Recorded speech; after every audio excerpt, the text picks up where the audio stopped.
आपको जय मसीह की। स्वागत है आपका मेरी भविष्यवाणी की पुस्तक में। रोज के पवित्र वचन को पढ़ने सुनने के लिए सब्सक्राइब करें हमारे YouTube channel Holi ghost productions को।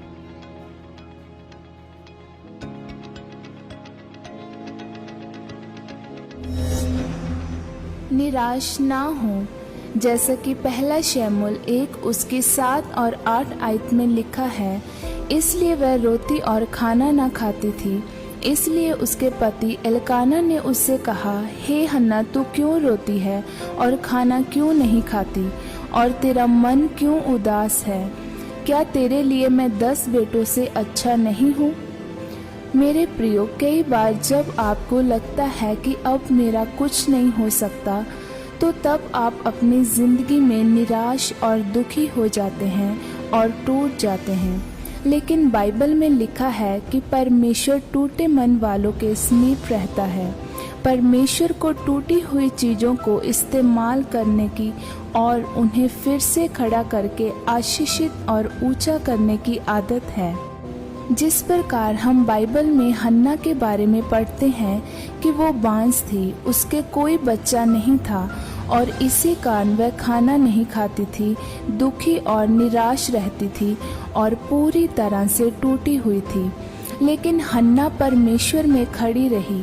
उसने अपने दुख को, अपनी निराशा को, अपने टूटेपन को अपने ऊपर हावी नहीं होने दिया।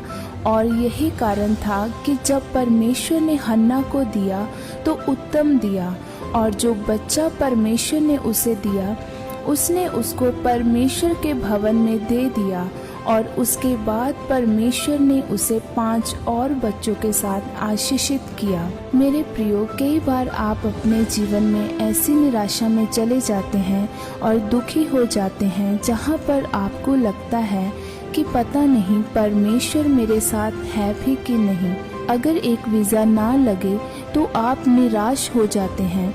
अगर आपके घर में कोई हादसा हो जाए या कोई आपको बार बार अस्वीकार करे तो आप निराश हो जाते हैं। लेकिन मेरे प्रियो, अपनी उस निराशा, उस पीड़ा को अपने ऊपर हावी ना होने दे, क्योंकि प्रभु यीशु मसीह के पास आपको आशीषित करने की, आपकी बदकिस्मती को खुशकिस्मती में बदलने की और आपको निरुत्साहित से उत्साहित करने की ताकत है।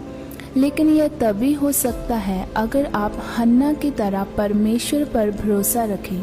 तब परमेश्वर आपको भी हन्ना की तरह आशीषित करेगा और आपके दुख के बदले आपको उत्तम आशीषें देगा।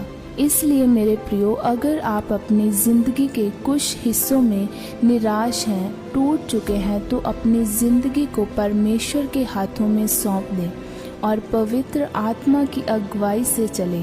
तब परमेश्वर आपके लिए नए रास्तों को खोलेगा, और जब वह आपके जीवन में एक के बाद एक नए रास्तों को खोलेगा, तो आप अपने आप को दुनिया का सबसे खुशकिस्मत और आशीषित इंसान समझेंगे।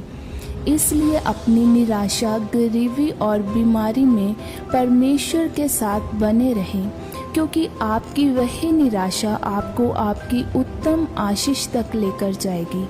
आमीन।